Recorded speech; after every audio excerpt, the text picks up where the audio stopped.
Comentario sobre el eslabón entre la cabaña del juego perdido y la música de los Ainur.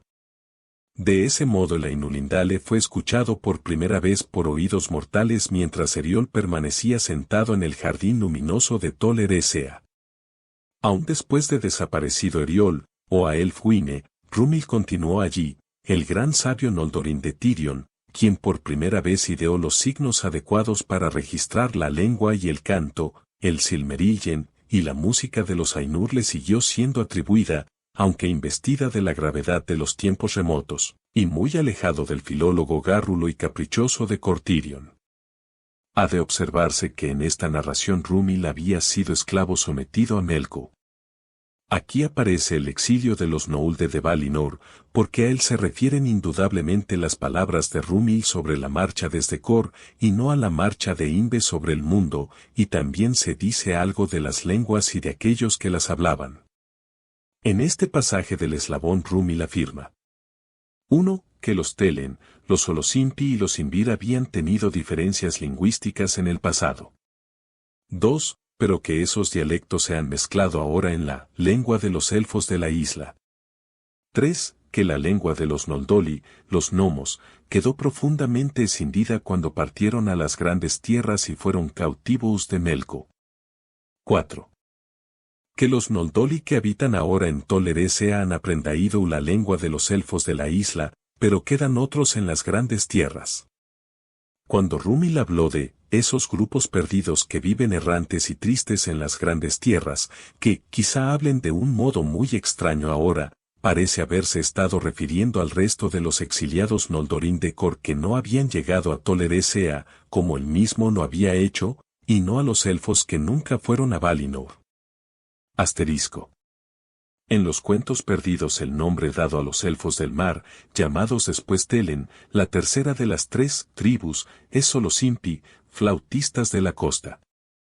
Ha de aclararse ahora que la primera de las tribus, conducida por el rey Imbe, se llamó Telen, los Banyar de el Silmerillion, lo que no deja de resultar confuso.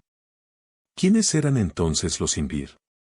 Merili Turinki le dice luego a Eriol que los Teleri eran los que siguieron a Imbe, pero sus parientes y descendientes constituyen el pueblo real de los Imbir, a cuya sangre pertenezco. Los Imbir eran pues un clan real, incluido en los Teleri, y la relación entre la vieja concepción y la de el Silmerillion puede mostrarse de la manera siguiente.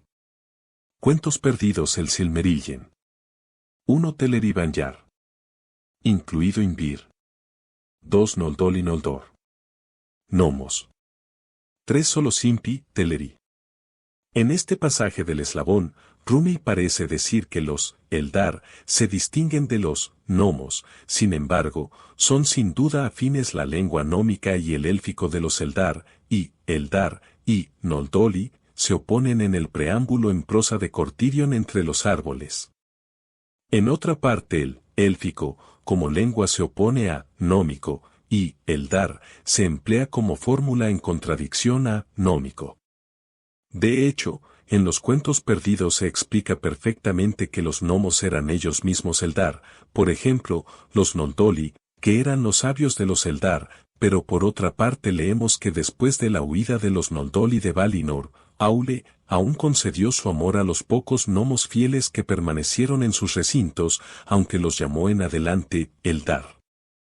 Esto no es tan rotundamente contradictorio como parece a primera vista. Parece que, por una parte, la oposición de Eldar, o élfico, a gnómico, surgió porque el gnómico se había convertido en una lengua separada, y aunque los gnomos eran por cierto Eldar, la lengua no tenía otros orígenes. Pero, por otra parte, hacía ya mucho que los gnomos habían abandonado Kor, por lo que no se los veía como Kor-Eldar, y por tanto como Eldar. La palabra Eldar, pues, tenía ahora un sentido más estrecho, pero en cualquier momento podría volver a ampliarse y abarcar la antigua denotación por la que los Noldoli eran Eldar.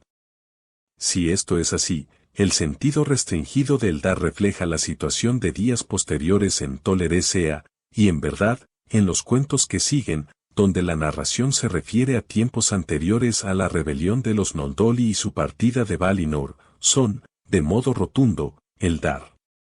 Después de la rebelión, en el pasaje citado arriba, Aule no les daría a los Noldoli que se quedaron en Valinor ese nombre, y por tanto no él llamaría, Eldar, a los que habían partido. La misma ambigüedad se observa en las palabras elfos y élfico. Rumi llama aquí, élfico, la lengua de los Eldar, en oposición a Nómico, el narrador del cuento de Tinubiel, dice, este es mi cuento y es un cuento de los gnomos, por lo que te ruego que no canses los oídos de Eriol con nombres élficos, y en el mismo pasaje, elfos, se opone específicamente a gnomos. Pero por lo demás, en los cuentos que siguen en este libro, elfos, Eldar y Eldali se utilizan de manera intercambiable para referirse a los tres clanes, véase, por ejemplo, la narración del debate de los Valar sobre la convocatoria de los elfos a Valinor. Y, por último, una variante en apariencia similar se observa en la palabra hada, así, pues, Toleresea es el nombre, en la lengua de las hadas, mientras que los gnomos la llaman Dorfaidren, pero por otra parte, de Gilfanon, un gnomo, se dice que es uno de los más viejos de la estirpe de las hadas. Se verá, por las observaciones de Rúmil, que a la profunda escisión de la lengua de los elfos en dos ramas se le atribuía en ese tiempo una base histórica totalmente diferente de la que después provocó la división. Aquí Rúmil la atribuye al largo vagabundeo de los Noldoli por la tierra y las negras edades en que fueron siervos mientras sus parientes vivían todavía en Valinor, en términos posteriores, el Iexa y lío de los Noulde.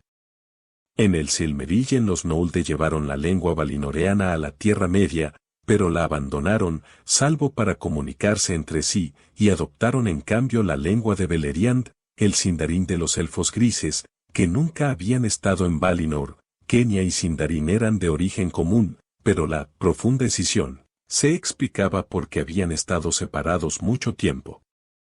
En los cuentos perdidos, por otra parte, los Noulde aún llevaban la lengua élfica de Valinor a las grandes tierras, y allí ella misma cambiaba y se volvía por entero diferente. En otras palabras, en la concepción original, la segunda lengua solo se separaba de la lengua progenitura por la partida de los gnomos de Valinor a las grandes tierras, mientras que después la segunda lengua se separó de la primera, casi al principio mismo de la existencia de los elfos en el mundo. No obstante, el nómico es Sindarin, la lengua concreta que terminó por convertirse, cuando cambió la concepción de la obra, en la de los elfos grises de Beleriand. En relación con las observaciones de Rúmil sobre la lengua secreta que los Valar emplean y en la que los Eldar otrora escribieron poesías y libros de sabiduría, considérese la siguiente nota del cuadernillo de los cuentos perdidos a que se ha hecho referencia. Los dioses entendían la lengua de los elfos, pero no la utilizaban entre ellos. Los más sabios de los elfos aprendieron en buena parte el lenguaje de los dioses, y tanto entre los Teleri como entre los Noldoli ese conocimiento se atesoró durante largo tiempo, pero en la época de la llegada a Toleresea, ya nadie lo poseía, salvo Imbir, y ahora ese conocimiento está muerto, salvo en la casa de Meril. En este pasaje aparecen algunos nuevos personajes. Ornar el Vale, que conoce todas las lenguas, no sobrevivió a los cuentos perdidos, algo más se oye de él posteriormente, pero es una divinidad sin mucha sustancia. Tue y Brombeck provienen del cuento La caída de Gondolin, que estaba ya escrito. Brombeck es la forma nómica de Borombe, el mismo Borombe que acompañó a Tue desde Vinyamar hasta Gondolin en la leyenda posterior. Tebildo, príncipe de los gatos, era un sirviente demoníaco de Melkor y el remoto antecesor de Sauren. Es un actor principal en la historia original de Beren y Tinubiel, que también estaba ya escrita, el cuento de Tinubiel. Corazoncito, el custodio del Gon, hijo de Brombeck, ahora recibe un nombre élfico, Ilverin, una enmienda de Elgoenildo.